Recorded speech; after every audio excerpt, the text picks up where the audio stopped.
Astaghfirullah. Bismillahirrahmanirrahim.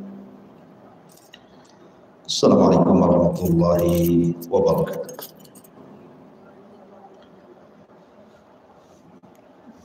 Alhamdulillah wassalatu wassalamu ala rasulillah wa ala alihi wa sahbihi wa mawalah wa la hawla wa la quwwata illa billahi wa ba'd. Alhamdulillah, segala puja dan puji hanya milik Allah Subhanahu wa taala. Salawat dan salam kita hadiahkan kepada Rasul kita Nabi besar Muhammad sallallahu alaihi wa ala alihi wasallam.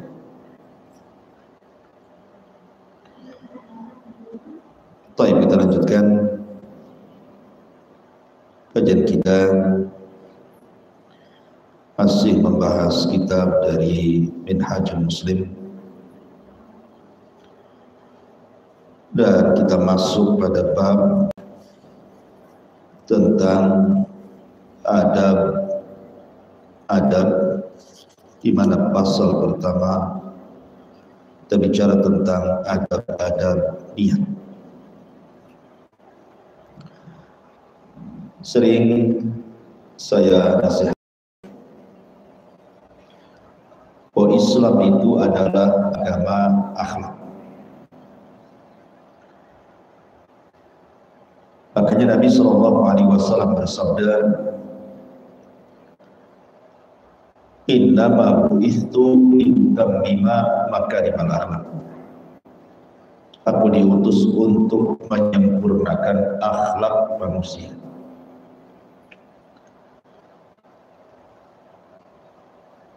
Bahkan para ulama seperti yang dikatakan oleh Abdullah ibn Mubarak rahimahullah ta'ala, aku belajar adab selama 30 tahun dan aku belajar ilmu selama 20 tahun. Dari perkataan Abdullah ibn Mubarak ini mengetahui bahwa porsi adab lebih besar dibandingkan porsi ilmu. Bahkan boleh dikata porsi adab itu 2/3 dibandingkan ilmu. Karena berilmu tanpa beradab itu tidak sempurna.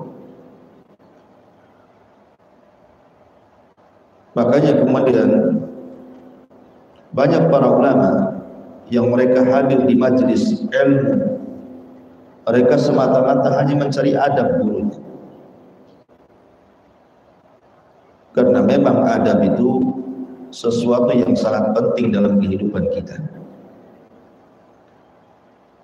Ibu tahu rukun Islam yang 5 itu, baik syahadat sampai kepada haji, itu semua melahirkan adab dan akhlak. Contoh salat, Allah mengatakan dalam Al-Quran, "Inna salata tanha 'anil fahsya'i wal munkar." Sesungguhnya salat itu mencegah perbuatan keji dan munkar. Artinya salat itu melahirkan adab. Kemudian dalam bab puasa, Nabi SAW mengatakan, "Man lam yada' qaula zur wal 'amala bihi falaysa lillahi hajatun fi an yada'a ta'amahu wa syarabahu." Siapa yang belum mampu meninggalkan ucapan-ucapan kedustaan, qaula zur, atau mengamalkan hal-hal yang mengantarkan kepada kefasikan, maka Allah tidak butuh kepada puasa dia, menahan lapar dan dahaga dia. Artinya puasa itu melahirkan adab dan akhlak. Ataupun Allah Subhanahu wa taala bicara tentang haji. Allah Subhanahu wa taala mengatakan, "Faman hajjal baita wala rafasa wala fusuqa wala jidala fil hajj." Maka barang siapa yang haji ke Baitullah, dia tidak rafas, mengeluarkan kata-kata kotor, wala fusuq dan tidak melakukan perbuatan fasik, wala jidal dan tidak berdebat. Di sini menunjukkan bahwa haji itu melahirkan adab, termasuk juga zakat. Artinya rukun Islam itu melahirkan adab, melahirkan akhlak. Makanya akhlak itu sangat penting sekali. Dan di antara akhlak atau adab-adab yang pertama kali yang harus diperhatikan adalah adab-adab seputar niat. Karena niat ini amalan hati, dan amalan hati itu menentukan amalan badan. Sebagaimana Nabi SAW mengatakan, ala wa inna fil jasadi mudghah idza saluhat saluhal jasadu kullu wa idza fasadat fasadal jasadu kullu ala wa hiyal qalb. Ingatlah, dalam badan seseorang itu ada segumpal daging. Kalau dia baik, baik semuanya. Kalau dia jahat, jahat semuanya. Itulah hati. Artinya bahwa amalan hati itu luar biasa kedudukannya dibandingkan amalan badan. Makanya iman itu definisinya adalah dimulai dari tasdikun bil qalbi, pembenaran dalam hati, baru ucapan lisan, baru amalan perbuatan. Nah, di sini muallif rahimahullahu taala dalam bab kedua bicara tentang adab-adab, maka yang pertama beliau cantumkan adalah adab-adab seputar niat. Kemudian beliau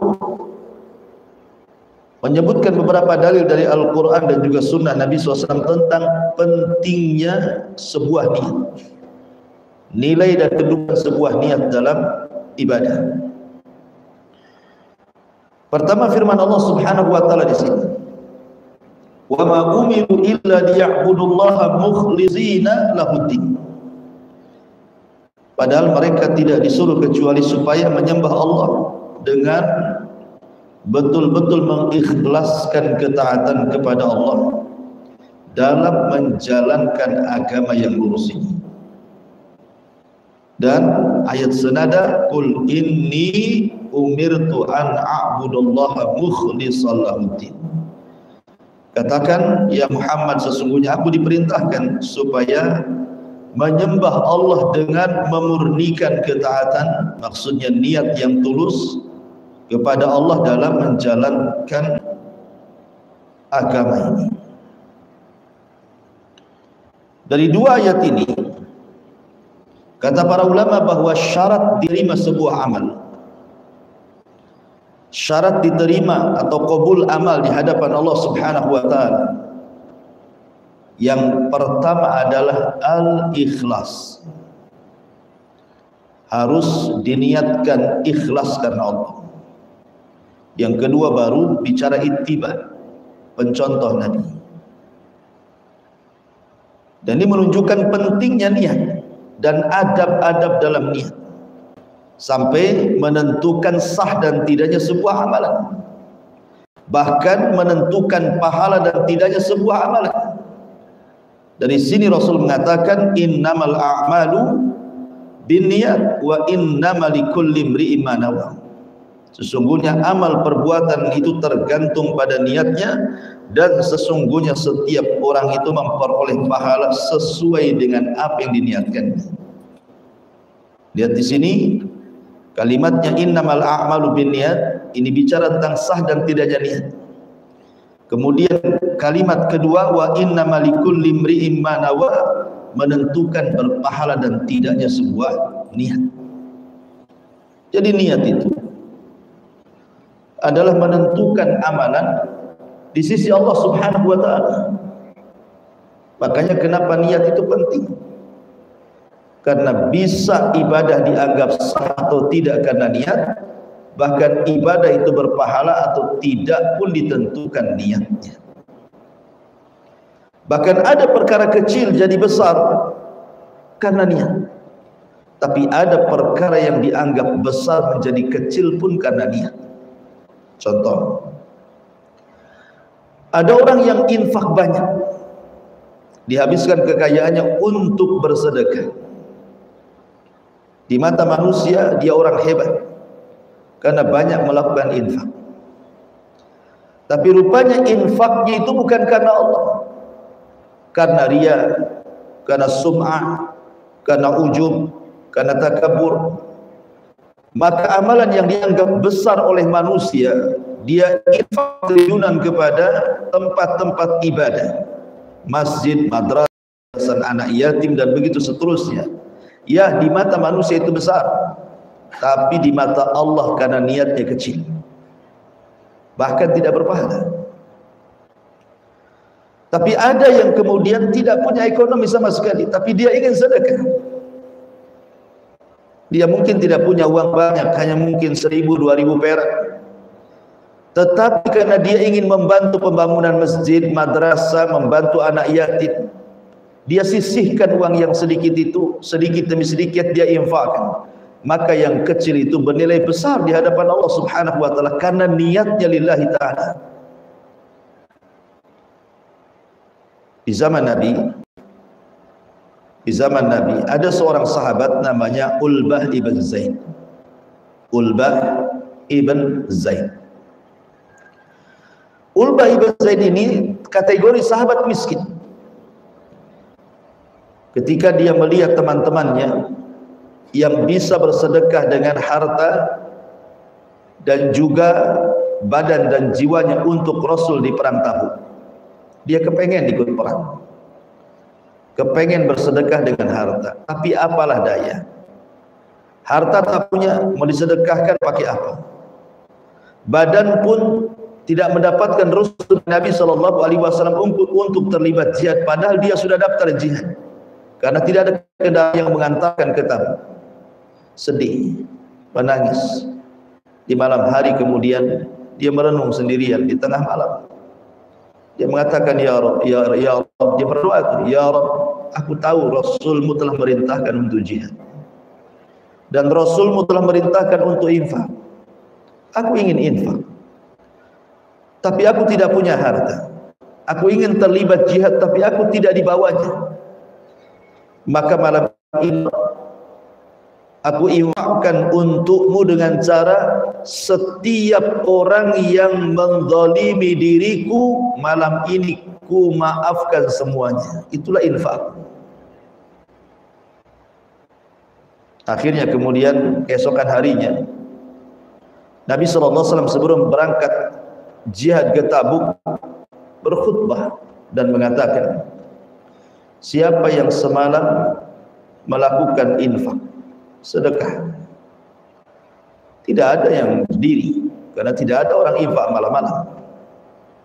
Rupanya Ulbah ibn Zaid berdiri dan mengatakan, saya wahai Rasul, saya berinfak dengan cara memaafkan semua yang pernah menyakiti saya. Maka Rasul menganggap itu sebagai sedekah dia, sedekah dia kepada kaum muslimin. Lihat bagaimana niat begitu saja itu sudah dianggap sedekah dan infak di mata Nabi, dan pasti diterima di hadapan Allah Subhanahu wa taala karena keikhlasannya. Menunjukkan bahwa terkadang niat itu mengecilkan yang besar dan membesarkan yang kecil. Kemudian di sini mu'alif rahimahullah taala juga mencantumkan beberapa riwayat, seperti Rasul mengatakan, innallaha la yanzuru ila suwarikum wa amwalikum walakin yanzuru ila qulubikum wa a'malikum. Sesungguhnya Allah Subhanahu wa taala tidak pernah melihat bentuk badan kalian, begitu juga harta-harta kalian, akan tapi Allah melihat hati-hati kalian dan amal kalian. Dari sini kita tahu bahwa Allah Subhanahu wa taala sangat memperhatikan hati manusia dan tidak pernah memperhatikan fisik manusia, bahkan tidak memperhatikan harta manusia. Secantik apapun manusia, sekaya apapun manusia, maka Allah tidak akan pernah memandangnya, karena bukan itu yang dipandang Allah. Tetapi mungkin orang ini kurang cantik, kurang tampan, tapi hatinya bersih, bening, dan amalannya banyak, maka Allah Subhanahu wa taala suka dengan orang ini. Betapa banyak orang-orang yang kemudian di dalam sejarah dicatat sebagai orang-orang yang memiliki kesehatan, ketampanan, kekayaan, ujung-ujungnya Allah masukkan ke dalam neraka. Al-Walid Ibnu Mughirah, yang dikenal di masa jahiliyah itu orang paling kaya, sampai kekayaannya terbentang dari Taif sampai ke Mekah. Kebun kurmanya luas luar biasa, sampai dijadikan tokoh besar di tengah-tengah Quraisy itu. Pada awalnya Al-Walid Ibn Mughirah ini tertarik dengan Islam, apalagi ketika dia mendengarkan Abu Bakar Siddiq membacakan ayat-ayat Al-Quran.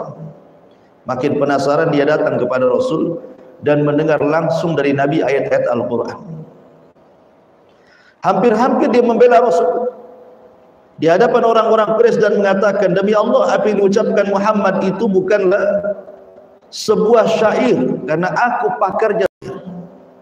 Bukan pula mantra-mantra sihir, karena aku tahu penyihir seperti apa. Bukan pula ini dan itu, tapi demi Allah ucapan itu penuh dengan kelezatan dan kenikmatan. Jadi dia sudah mengakui kebenaran Al-Quran dan disampaikan kepada Abu Jahal.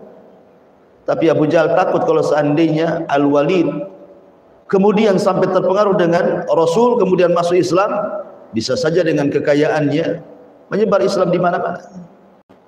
Akhirnya kemudian Abu Jahal bersiasat untuk menjatuhkan Al-Walid di mata orang-orang Quraisy, dikumpulkan manusia. Kemudian diminta komentar tentang Rasulullah di hadapan orang-orang Quraisy kafir itu. Artinya kalau orang-orang Quraisy kafir tahu siapa Al-Walid, tentu jatuh pamornya, boleh jadi dia tidak dianggap ketua mereka lagi.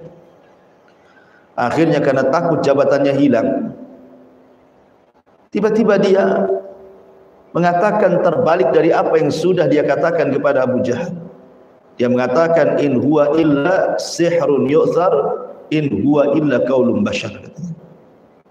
Dia mengatakan sesungguhnya Al-Quran yang dibawa Muhammad itu adalah sihir impor.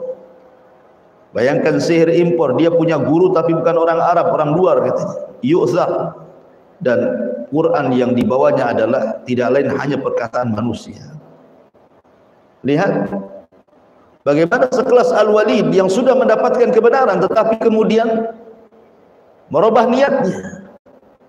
Yang tadinya dia memuji Rasulullah, tiba-tiba mencela Rasulullah hanya karena takut kedudukannya hilang. Maka dari sini Allah turunkan ayat kepada Al-Walid, "Dzarni wa man khalaqtu wahida." Sampai kepada ayat, "Sa'uslihi saqar." Kami akan masukkan dia ke neraka saqar. Allah tidak pernah memandang harta siapapun. Allah tidak pernah memandang fisik siapapun. Tetapi di sini Allah mengatakan, akan tetapi Allah memandang hati-hati kalian dan amal kalian. Itu yang Allah lihat dari kita. Hati kita jernihkah, beningkah, kotorkah gitu. Dan amalan kita banyak tidak atau sedikit, sesuai dengan sunnah atau tidak. Inilah kita tahu bahwa beginilah manzilatun niyah, kedudukan niat itu di sisi Allah Subhanahu wa taala. Itulah yang pertama dipandang dari manusia. Kemudian Nabi SAW katakan, man hamma bihasanatin walam ya'malha kutibat lahu hasanah. Barang siapa yang berkeinginan melakukan kebaikan maka dia belum dapat melakukannya, maka tetap dicatat satu kebaikan. Lihat, kalau orang niat jahat kemudian tidak jadi, nggak dicatat dosa, Bu. Tapi kalau orang niat baik kemudian belum melaksanakan, sudah dicatat pahala. Enak kan, Bu? Jelas enak lah. Orang niat jahat tak jadi, tak dicatat dosa. Orang niat baik belum jadi, sudah dicatat pahala. Dari sini kita tahu kedudukan Allah di hadapan kita itu, bahwa Allah itu lebih luas rahmatnya dibandingkan murkanya. Allah sayang dengan kita. sampai kasih sayangnya Allah melebihi kemurkaannya. Maka dalam bentuk rahmat Allah Azza wa Jal adalah Allah memberikan pahala kepada setiap orang yang punya niat, baru niat saja ingin melakukan kebaikan sudah dicatat, padahal belum melakukannya, apalagi melakukannya, maka makin lagi dicatat oleh Allah Subhanahu wa Ta'ala. Sebagai contoh, hadis berikutnya kata Nabi sallallahu alaihi wasallam, an-nasu arba'atun, manusia itu terbagi menjadi 4. Jadi satu dunia ini, penghuni dunia ini ada 4 kelompok. Yang pertama, rajulun atahu Allahu ilman wa malan fahuwa ya'mal bi ilmihi fi malihi fayaqul rajulun law atani Allahu ta'ala mithla ma atahu Allahu la amiltu kama amila fahuma fil ajri sawa. Wa rajulun atahu Allahu malan wa lam yu'tihi ilman fa huwa yahbitu fi malihi fayaqulu rajulun law atani Allahu mithla ma atahu amiltu kama ya'malu fahuma fil wizri sawa. Pertama, orang yang diberikan harta dan juga diberikan pengetahuan agama. Karena dia punya pengetahuan agama, akhirnya dia belanjakan harta itu sesuai dengan amanah dari Allah.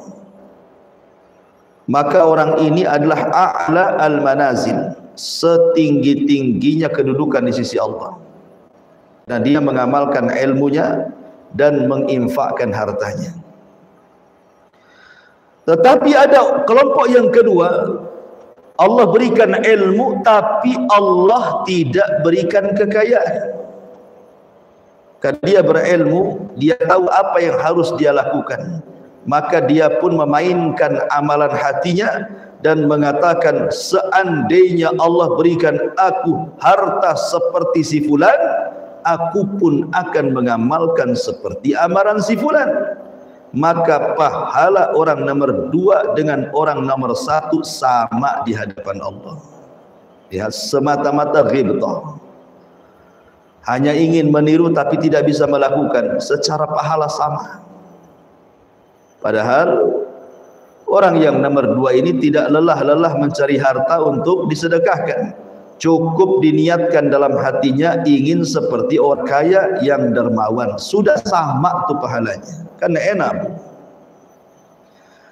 Tetapi orang kedua ini, orang ketiga ini, Allah anugerahkan harta banyak tapi minim pengetahuan agama, sehingga karena dia tidak punya pengetahuan agama, maka yang ada hawa nafsu di dadanya, dia pun membelanjakan harta tidak sesuai dengan amanah Allah, dia gunakan untuk maksiat kepada Allah Azza wa Jalla.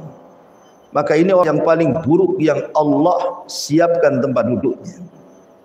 Datang pula orang keempat, tak punya harta, tak punya pengetahuan agama, tetapi kemudian hatinya jahat. Dia memandang orang yang orang kaya yang poya-poya, orang kaya yang membelanjakan hartanya di jalan maksiat kepada Allah Azza wa Jalla. Berpikir pula nih si miskin dan si jahil ini, wah, kalau aku punya harta, aku pun pengenlah kayak kawan tuh, bisa mabuk, bisa berzina, bisa berpoya-poya. Maka dosa orang nomor keempat dengan yang nomor 3 itu sama dosanya. Padahal nomor 4 ini tidak menikmati maksiat, hanya kepengen maksiat. Tetapi karena dia ingin niru orang itu, dosanya sama, lo bayangkan. Hanya ngomong, nanti kalau aku punya harta, aku pun sama ingin seperti dia. Jadi kalau dia berzina, dia pun dapat dosa zina. Kalau dia kemudian mabuk, dia pun dapat dosa mabuk. Kalau dia berjudi, dia dapat dosa judi. Kalau dia nyewa preman untuk menyakiti orang dengan kekayaannya, dia pun dapat dosanya. La haula wala quwwata illa billah. Lihat, gara-gara niat dia pun ikut menanggung dosa orang itu, padahal tidak ada urusan. Dia hanya berangan-angan saja. Tapi disitulah menunjukkan bahayanya niat. Niat ini seperti pisau, bisa untuk hal yang manfaat, bisa untuk hal yang madarat. Ma'asyiral muslimat yang dimuliakan Allah Subhanahu wa taala. Kemudian Nabi sallallahu alaihi wasallam juga bersabda di sini, "Inna bil madinati aqwaman ma qata'na wadiyan wala wati'na mauti'an yaghidul kuffar wala anfaqna nafaqatan wala asabatna makhmasatun illa syarakuna fi dhalik wa hum bil madinah." Faqila lahu kaifa dhalika ya Rasulullah? Qala hasabahumul udru fasyaraku bi husni niyyah. Sesungguhnya di kota Madinah ada beberapa kaum yang tidaklah kami menyeberangi lembah, tidaklah kami menginjak tanah yang membuat orang kafir murka, tidaklah kami memberikan nafkah, dan tidaklah kami ditimpa kelaparan, melainkan pasti mereka menyertai kami dalam hal-hal tersebut, padahal mereka berada di kota Madinah. Lalu sahabat bertanya, bagaimana itu bisa wahai Rasul? Maka Rasul mengatakan, mereka terhalang oleh udzur, maka mereka menyertai kita dengan niat baik mereka. Subhanallah. Jadi kenapa Rasul ngomong begini? Ini ada asbab urutnya. Ini masih berkaitan dengan perang Tabuk yang saya ceritakan tadi. Perang Tabuk itu adalah perang yang terakhir yang dilakukan Nabi dan dipimpin Nabi. Dan perang Tabuk ini musuhnya bukan orang musyrik Arab, karena semua sudah masuk Islam. Bukan pula orang Yahudi Madinah, karena Yahudi sudah terusir dari Madinah, bahkan Khaybar ditaklukkannya.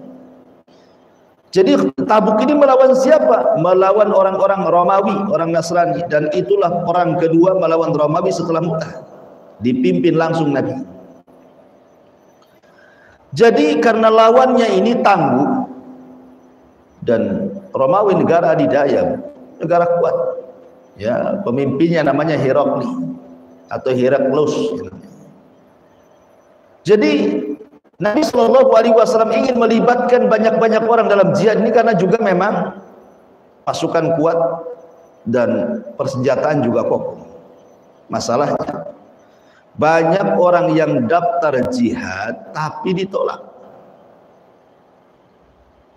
Bukan tidak cukup syaratnya, mereka ahli jihad, usia mereka sudah waktunya waktu jihad, tetapi karena perjalanan Madinah ke Tabuk itu tidak bisa dicapai kecuali dengan menunggang unta atau kuda, sementara mereka tidak punya unta, tidak punya kuda.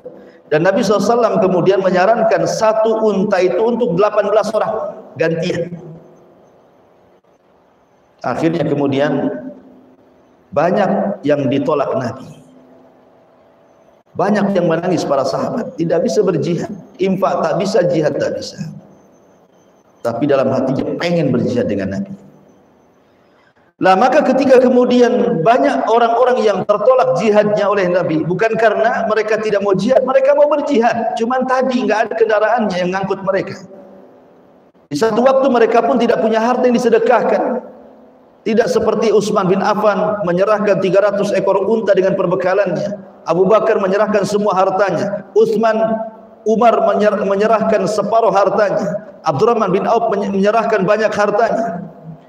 Dan yang paling banyak dalam perang Tabuk adalah Utsman bin Affan, sampai Rasul mengatakan, ma dharraka ya Utsman ma amilta ba'da hadzal yaum, tidak akan madaratkan apapun kepadamu wahai Utsman, apapun yang kau lakukan setelah hari ini, infakmu banyak sekali. Jadi Nabi SAW ketika sudah berangkat ke Tabuk, Rasulullah SAW bersabda, inna bil madinati aqwaman, sesungguhnya di Madinah itu ada beberapa kaum, ma qata'na wadiyan wala wati'na mauti'an yaghidul kuffar, tidaklah kami menyeberangi lembah kecuali mereka ikut, tidaklah kami menginjak tanah yang membuat orang kafir kecuali mereka ikut, padahal mereka ada di Madinah ya, tapi Rasul mengatakan kecuali mereka ikut, kecuali mereka ikut, padahal orang yang enggak ada di Madinah. wala anfaqna nafaqatan wala asabatna makhmasatun illa syarakuna fi dzalika wa hum bil Madinah. Bahkan tidaklah kami memberi nafkah dan tidaklah kami ditimpa kelaparan, melainkan pasti mereka ikut serta di sini padahal mereka di Madinah. Jadi sahabat heran, maunya Rasul apa gitu. Maka Nabi kemudian mengatakan hasabahumul udru fa syaraku fi husni niyati. Ya, mereka memang tidak terlibat dengan kita di sini berjihad di Tabuk karena terhalang udzur mereka, tetapi pahala mereka sama dengan kalian karena kebaikan niat mereka ingin jihad tapi tidak bisa. Ya, lihat bagaimana di sini Nabi sallallahu alaihi wasallam menjelaskan kepada kita tentang manzilah niat ini. Sahabat karena uzur tidak bisa perang, karena kepengen perang, tetap Rasul sallallahu alaihi wasallam menyamakan orang-orang yang tinggal di Madinah dengan yang bergerak dalam Tabuk, pahalanya sama. Makanya orang yang terbiasa sholat malam, orang yang terbiasa puasa sunnah, tiba-tiba ada uzur safar atau tiba-tiba sakit parah sehingga dia tidak bisa sholat malam lagi, tidak bisa puasa sunnah lagi, maka Nabi SAW mengatakan tetap orang itu dicatat sholat malam dan dicatat puasa sunnah. Kan enak. Tapi bagi orang yang rajin melaksanakan puasa dan sholat malam, tiba-tiba safar sehingga tidak bisa melakukan sholat dan puasa lagi, ataupun sakit yang akhirnya dia tidak sanggup melaksanakan dua-duanya, tapi tetap mengalir pahala kedua ibadah itu kepada dia. Begitulah pengaruh niat kepada ibadah. Kemudian juga niat yang baik ternyata telah menjadikan orang yang tidak takut berperang mendapatkan pahala sebagaimana mereka yang ikut berperang. Di sini Nabi SAW bersabda tentang niat, masih tentang niat. Idzal taqal muslimani bisayfayhima fal qatil wal maqtul fin nar faqila ya Rasulullah hadzal qatil fama balul maqtul qala li annahu arada qatla sahibi. Jika ada dua orang muslim yang saling bunuh-bunuhan dengan kedua pedangnya, maka kedua-duanya diancam neraka. Lalu dinyatakan, wahai Rasul, orang yang membunuh sudah jelas diancam neraka, wajar dia bunuh orang. Bagaimana orang yang terbunuh kok bisa dia masuk neraka? Maka Rasul mengatakan, ya, karena orang yang terbunuh lagi apes, padahal dia juga berkeinginan untuk membunuh. Ya, apa saja dia yang dibunuh gitu ya. Makanya kata Rasulullah, al-qatil wal maqtulu finnar. Karena niatnya. Karena begini Bu, soal bunuh-membunuh itu, ada orang yang membunuh dan yang dibunuh dua-duanya masuk neraka. Seperti hadis ini. Ada orang yang membunuh dan yang dibunuh dua-duanya masuk surga. Ada yang membunuh masuk surga, yang dibunuh masuk neraka. Ada yang membunuh masuk neraka, yang dibunuh pula masuk surga. Berarti ada berapa orang Bu? Ada 4. Di sini ada 4 kelompok ya. Semua bicara niat. Pertama di sini orang yang membunuh dan yang dibunuh di neraka karena niatnya. Dua-duanya ada niat saling membunuh. Maka karena ada niat saling membunuh, baik yang dibunuh atau yang membunuh, dua-duanya terancam neraka. Ini gambaran yang pertama. Yang kedua, yang membunuh dan yang dibunuh masuk surga. Contohnya, seorang muslim berjihad. Seorang muslim berjihad. Kemudian dia terbunuh dalam medan perang, mati syahid. Orang mati syahid masuk surga tanpa hisab. Kemudian orang kafir yang membunuh ini tiba-tiba bertobat, masuk ke dalam Islam. Kemudian ikut perang. Kemudian dia pun gugur mati syahid. Maka dia pun sama-sama mati syahid. Dua-duanya masuk surga. Yang membunuh dan yang dibunuh dua-duanya masuk surga karena niatnya lillahi ta'ala. Kemudian yang ketiga, yang membunuh masuk neraka, yang dibunuh masuk surga, seperti kisahnya Qabil dan Habil. Memang Qabil sudah berniat membunuh, tapi Habil tidak ada niat membunuh Qabil. Makanya dia mengatakan, la in basatta yadaka litaqtulani ma ana bibasiti yadiya ilaika liaqtulak inni akhafullah. Saudaraku Qabil, kalau engkau ingin membunuhku silahkan, monggo silahkan, tapi aku tidak akan membunuhmu karena takut Allah. Akhirnya betul-betul Qabil membunuh si Habil, maka Qabil masuk neraka karena ada niat membunuh, Habil masuk surga karena tidak ada niat melayani saudaranya. Atau yang terakhir, yang membunuh masuk neraka, yang membunuh masuk surga dan yang dibunuh masuk neraka. Seperti orang muslim yang berjihad di jalan Allah Subhanahu wa taala, kemudian dia membunuh orang kafir dalam peperangan, maka orang kafir yang dibunuh seorang muslim dalam jihad masuk neraka dia karena dia kafir, ya. Dan itu semua sekali lagi berdasar niat, ya, niat kita. Kemudian juga di sini mu'alif rahimahullahu taala mencantumkan beberapa riwayat lagi. Di antaranya Rasul mengatakan, ayyuma rajulin asdaqa imra'atan sadaqan wallahu ya'lam annahu la yuridu ada'ahu ilaiha fagharraha biha wastahalla farjaha bil batin laqiyallaha yawmal yalqahu wa huwa zanin wa ayyuma rajulin ad-dana min rajulin dainan wallahu ya'lam minhu annahu la yuridu ada'ahu ilaihi fagharrahu billah wastahalla ma lahu bil batil laqiyallah yawma yalqahu wa huwa sarikun. Subhanallah.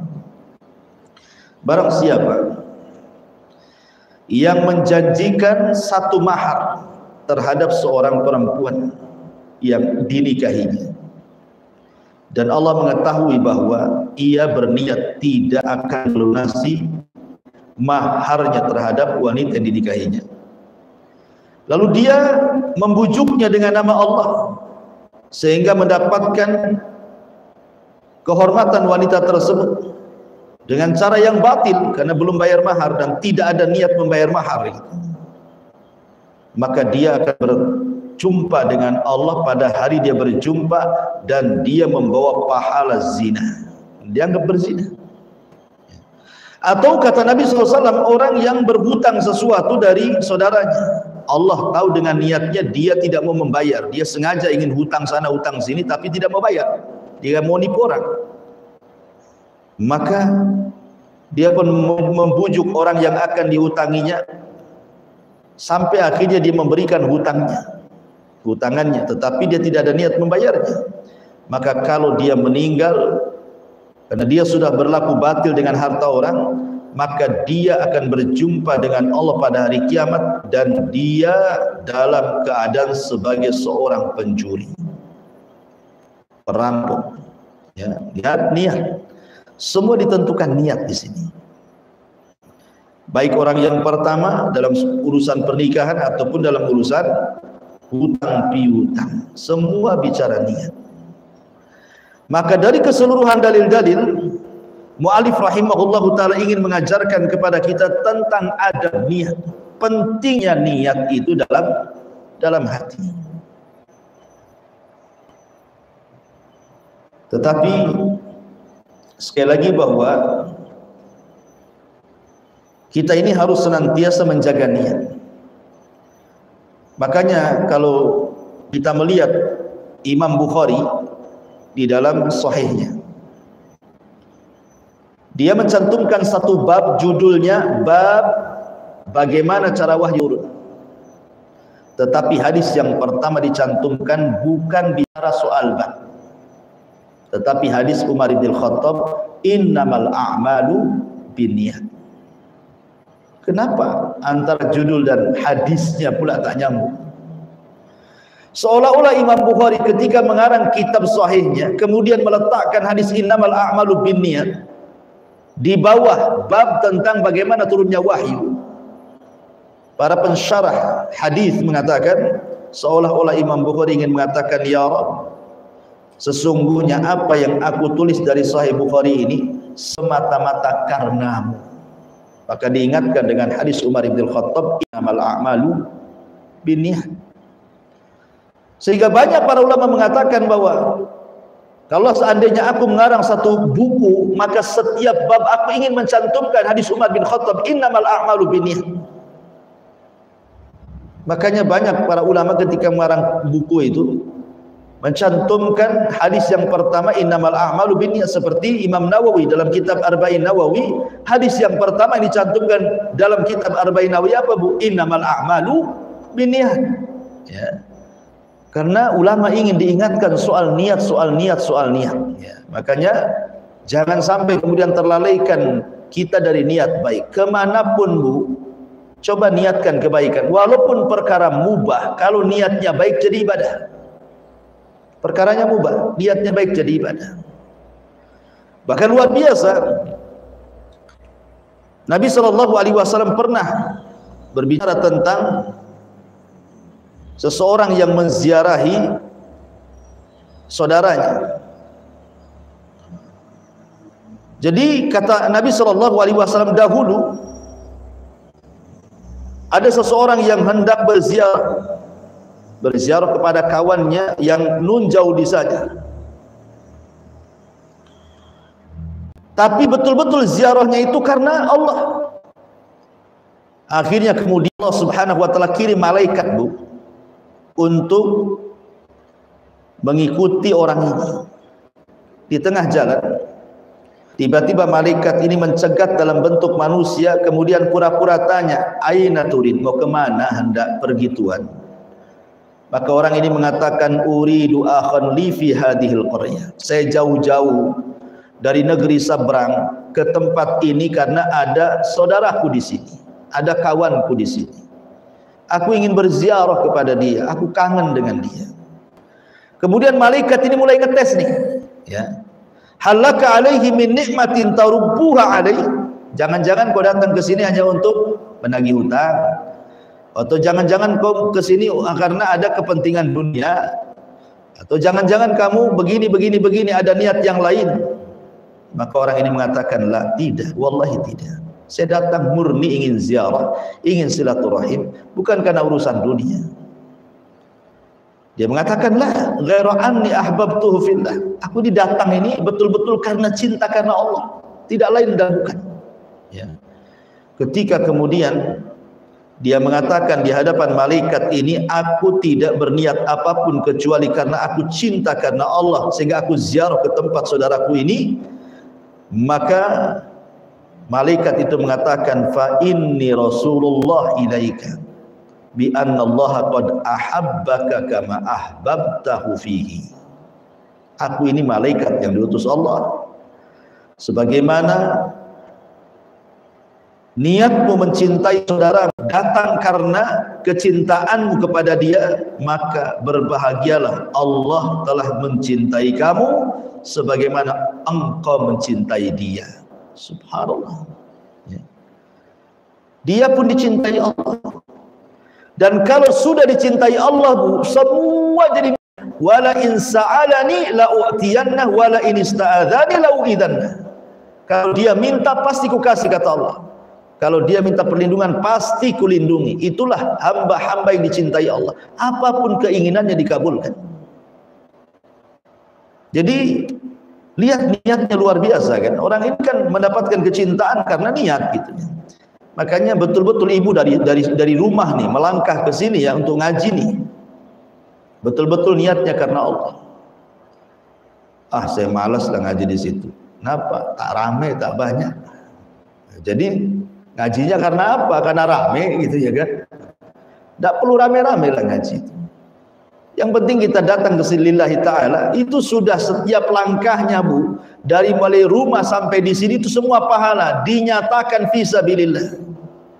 Kalau seandainya ibu takdirkan di jalan kecelakaan kemudian meninggal, syahid, Bu, karena perjalanan rumah ke majelis taklim itu dianggap fisabilillah.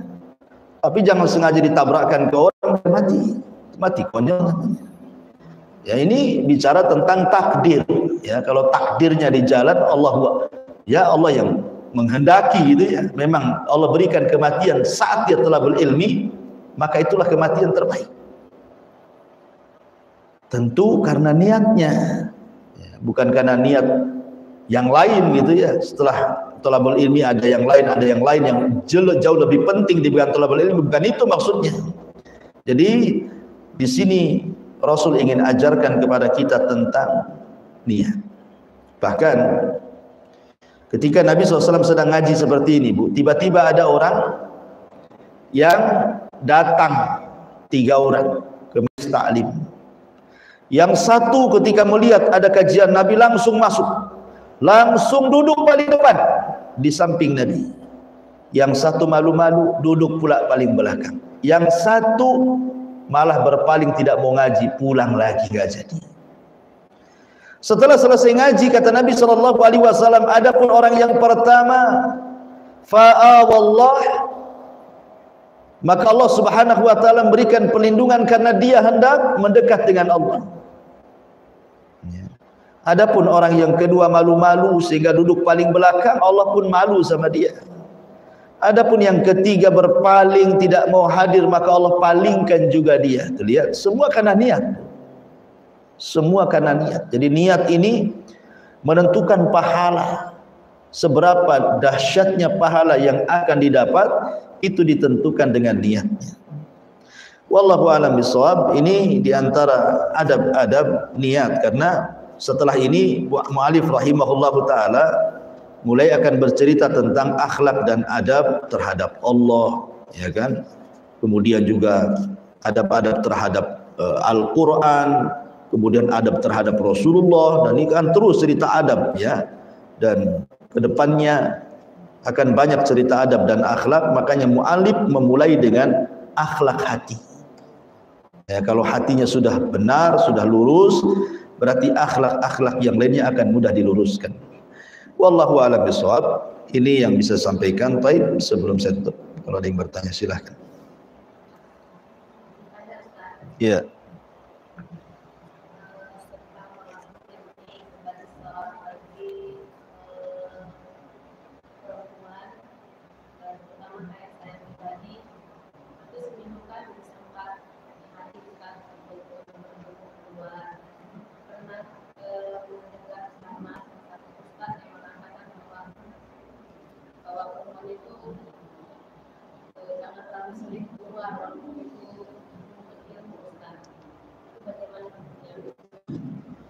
Maksudnya perempuan itu jangan sering keluar, itu maksudnya?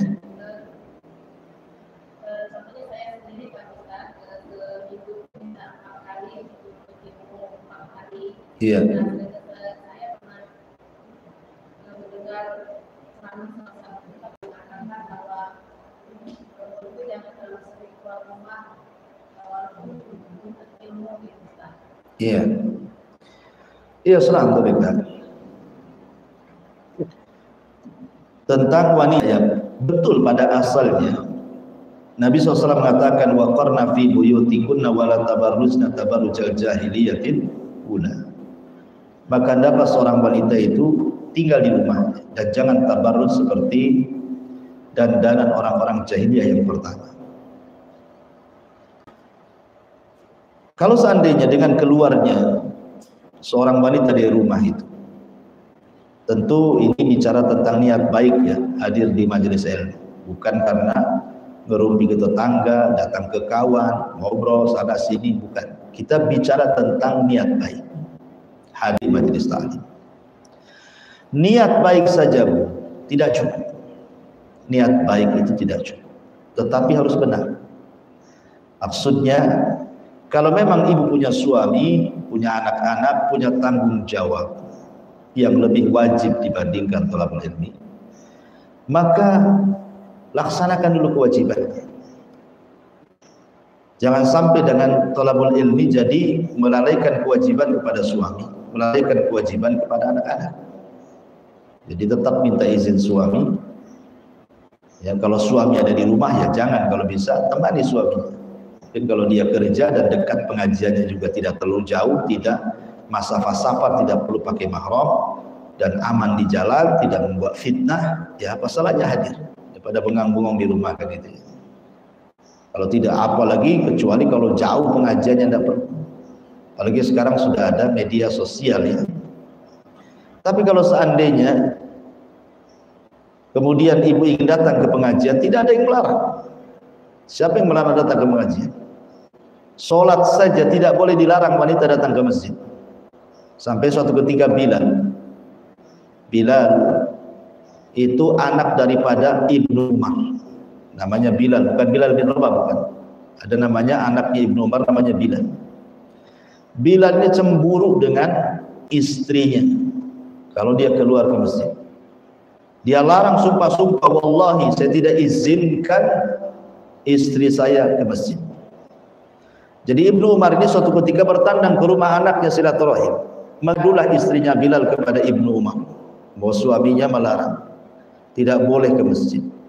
Jadi namanya bapak ya tentu nasihati anaknya dan mengatakan, hei Bilal, janganlah kau larang istrimu datang ke masjid. Karena Rasul yang mengatakan la tamna'u ima Allah masajidallah. Jangan kau larang wanita-wanita kalian datang ke masjid. Entah kenapa Bilal ini emosi dan mengatakan, tidak wahai Abi, saya akan larang mereka karena cemburunya.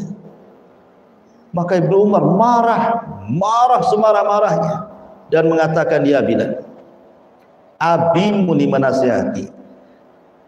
Ini sabda Nabi.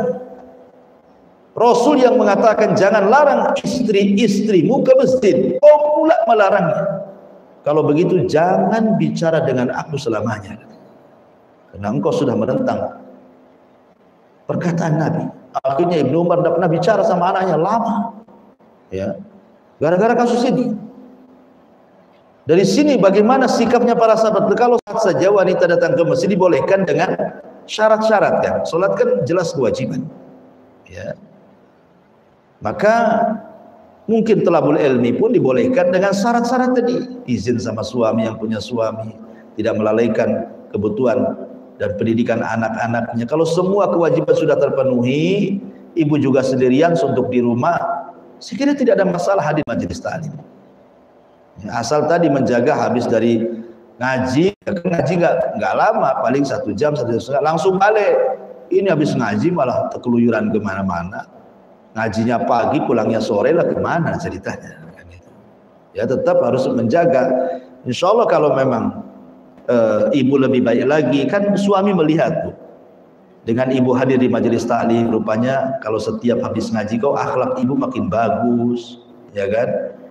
Makin sayang sama suami, sama keluarga. Saya kira setiap keluarga makin semangat mengizinkan ibu itu untuk ngaji, saya yakin.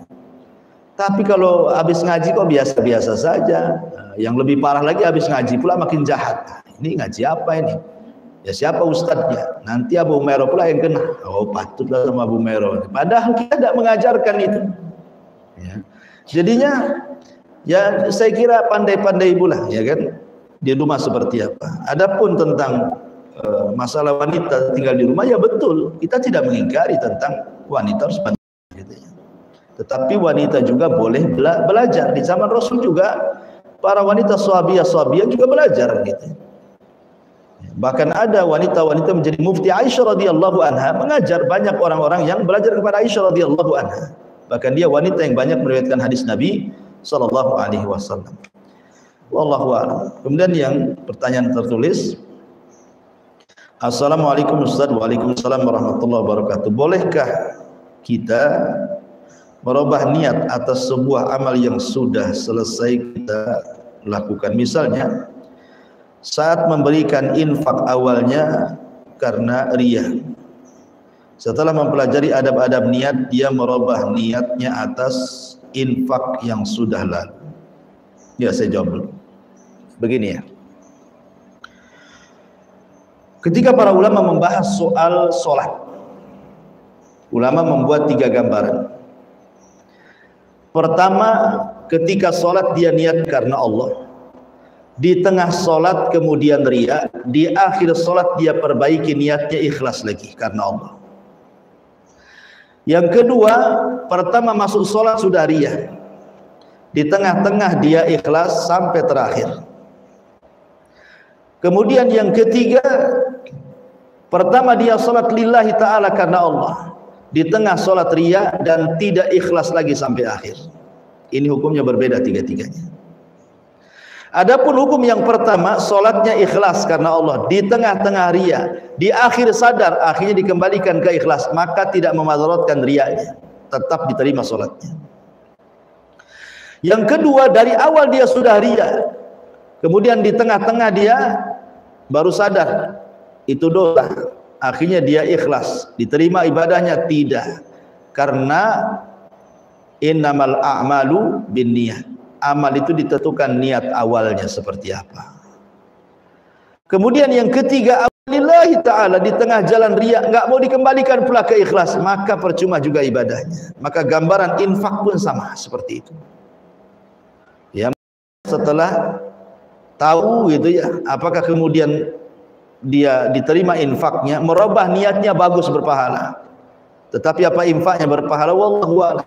Karena innamal a'malu binniyat, amal itu ditentukan niat awalnya. Tapi ketika ibu sadar kemudian merubah niatnya itulah pahala. Tapi apa infaknya juga berpahala. Nah, itu ya. Sementara Rasul mengatakan innamal a'malu binniyat, amal itu ditentukan oleh niat awalnya. Tapi kalau gambaran sholat dikiaskan ke infak, otomatis tidak dapat apa-apa infaknya kan gitu. Walaupun dia sudah merubah niat, karena awalnya sudah nggak benar. Itu sebagai jawaban. Kemudian yang kedua, bolehkah hukumnya Ustaz jika seseorang tidak sempurna gerakan dalam sholat?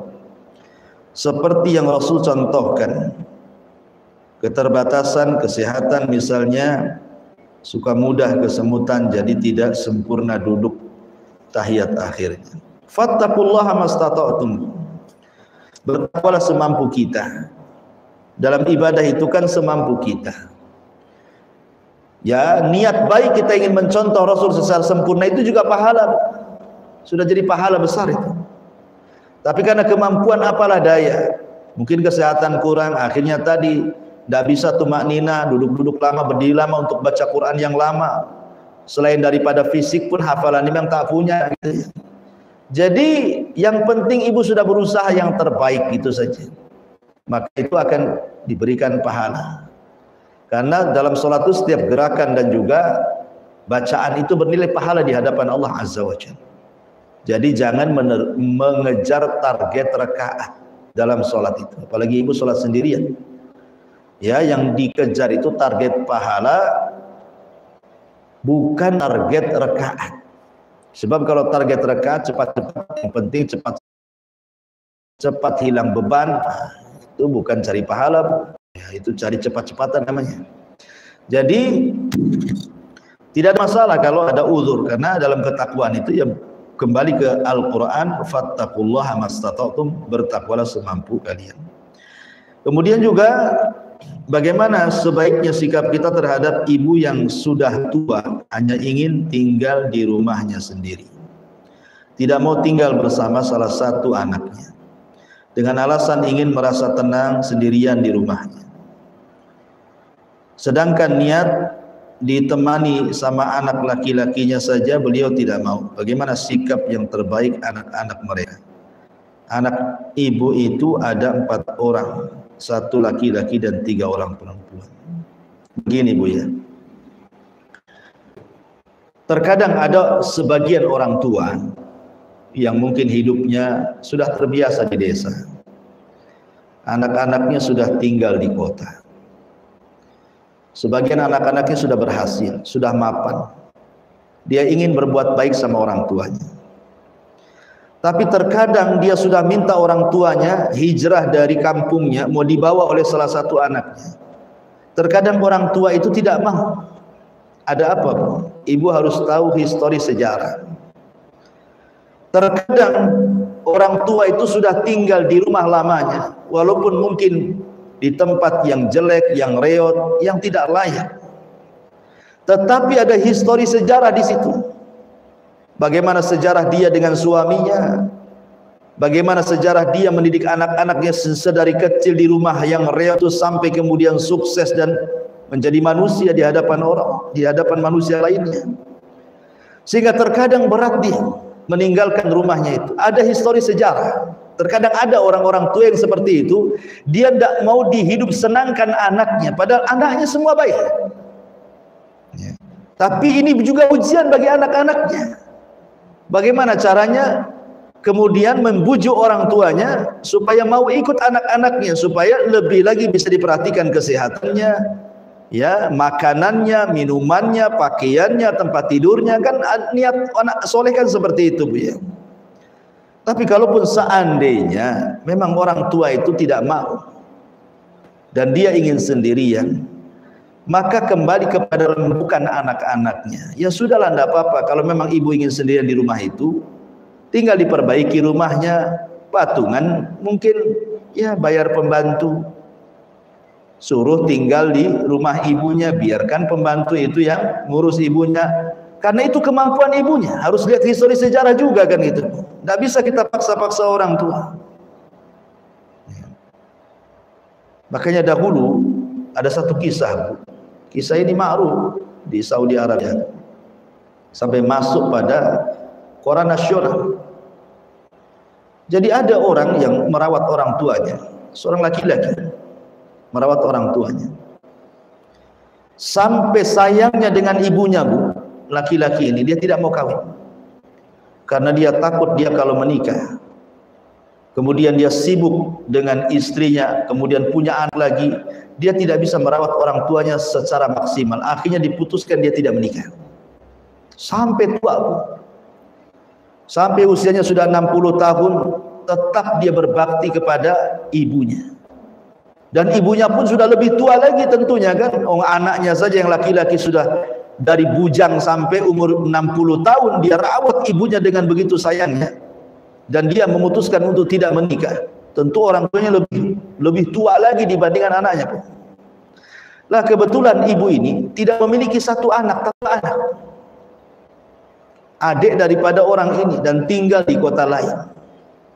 Datanglah adiknya meminta kepada abangnya, "Bang, abang kan sudah lama merawat ibu. Dari kecil sampai sekarang 60 tahun usia abang. Biar saya yang lebih muda lagi. Abang sudah tidak sanggup merawat orang tua. Tenaga pun sudah mulai menurun. Ekonomi sudah mulai menurun. Biarkan gantian adikmu yang merawat orang tua." Kata abangnya, "Maaf dek, abangmu siap menyerahkan orang tua kita kalau Allah mencabut nyawa abang," katanya. "Kalau Allah cabut nyawaku, nggak apa-apa kau bawa orang tua." Akhirnya bertengkar, Bu. Bertengkar nih adik dan kakak ini gara-gara rebutan hak asuh ibu sampai ke pengadilan. Bayangkan orang ke pengadilan gara-gara waris, Bu. Rebutan waris, ini rebutan ibu coba. Sampai di pengadilan, pusing hakim ini. Karena belum ada orang sidang gara-gara rebutan hak asuh ibu. Yang ada hak asuh anak, ini hak asuh ibu rebutan. Akhirnya kemudian hakim mencerca pertanyaan kepada ini dan itu, dan tidak bisa kemudian diputuskan. Karena yang si abang merasa benar dan sudah merawat lama, si adik pun pengen merawat dan begitu seterusnya. Hakimnya bingung, nggak bisa diputuskan. Kata hakim, "Ya sudah, gini saja. Panggil ibumu kemari." Kata si abang ini, "Tidak bisa Pak Hakim, ibuku sudah sakit. Dia tidak bisa apa-apa." Kata hakim, "Tidak bisa, aku tidak akan memutuskan putusan sampai kau datangkan ibumu ke persidangan," katanya. Akhirnya dibopong ibunya dari rumah ke persidangan. Didudukkan 3 orang. Ibunya, anak terbesar yang sudah merawatnya, yang sekarang sudah jadi kakek-kakek gitu. Kemudian adiknya yang masih muda. Kata Pak Hakim, "Bu, aku sebagai hakim tidak bisa memutuskan. Keputusan ada pada ibu. Sekarang ibu putuskan mau ikut tetap bersama anak pertama ibu, ataukah dengan adiknya yang masih muda, yang masih kuat, yang ekonominya lebih baik lagi. Putuskan, Bu. Nanti saya sebagai hakim akan menguatkan putusan ibu." Kata ibu ini, "Maaf Pak Hakim, Ini anakku yang tua yang sudah mengurusku adalah qurratu ainin li. Dia penyejuk mata. Kemudian adiknya juga sama, qurratu ainin li. Dia juga penyejuk mataku. Aku tidak bisa memilih kedua-duanya atau satu di antara dua. Aku tidak bisa, Pak Hakim. Keputusan ada padamu, katanya. Dilempar sama ibunya ke hakim. Sudah tua ibunya. Kata hakim, setelah kemudian menimbang, melihat, ya, kemudian hakim mengatakan kepada abangnya yang sudah lama merawat orang tua, berikanlah kesempatan adikmu untuk merawat orang tua, karena adikmu lebih muda, lebih kuat tenaganya, lebih kuat ekonominya. Habis itu dia nggak terima, dia menangis. Tapi tetap keputusan ada pada hakim. Akhirnya ibunya ikut adiknya. Padahal sedari kecil anak itu bersama ibunya sampai rela tidak nikah sampai 60 tahun usianya. Kalah di persidangan. Setelah terjadi persidangan menangis dia sepanjang hari. Gara-gara kehilangan hak asuh ibunya. Lihat. Ini kisah ini viral, ya. Karena ini kisah nyata dan itu dicatat di koran-koran Saudi sana. Jadi ada orang yang seperti itu. Makanya kalau memang orang kita tidak mau ikut siapapun, ya anak yang cerdas. Ya sudah, Bu, kalau menghidup sendirian, jangan dibiarkan sendirian. Tetap patungan, cari pembantu biar ditemani. Dan gantian sekali-kali berziarah ke rumah ibunya. Kan begitu, Bu, ya. Wallahu a'lam. Baik, kemudian pertanyaan yang selanjutnya,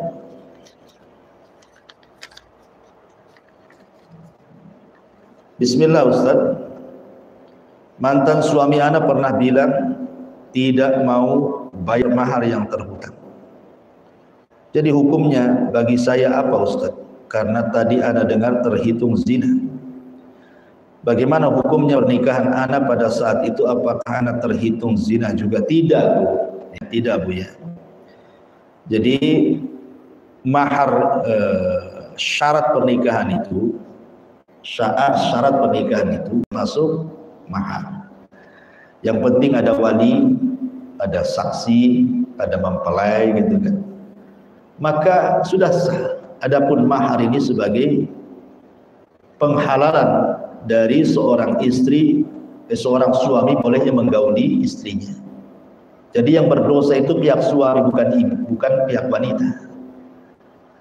Kalau suami tidak mau membayar mahar karena sebuah niat tidak membayar mahar, maka dia dianggap berzina dengan ibu. Tapi ibu tidak dianggap berzina, ibu tidak salah.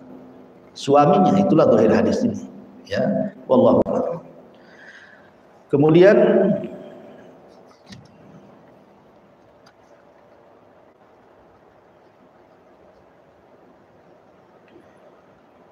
apakah dia harus bayar? Harus bayar, Bu. Ya, tetap suami harus bayar. Ya, suami harus bayar mahar karena sudah menggauli. Kalau sudah menggauli dia harus membayar mahar. Ya, bilang sama suami, sampaikan hadis ini kepada dia supaya dia paham tentang hukum mahar ya. Ya, itu yang bisa saya sampaikan. Mudah-mudahan ada manfaatnya. Subhanallah bihamdika, asyhadu an la ilaha illa anta, astaghfiruka wa atubu ilaik. Wallahu ta'ala a'lam. Assalamualaikum warahmatullahi wabarakatuh.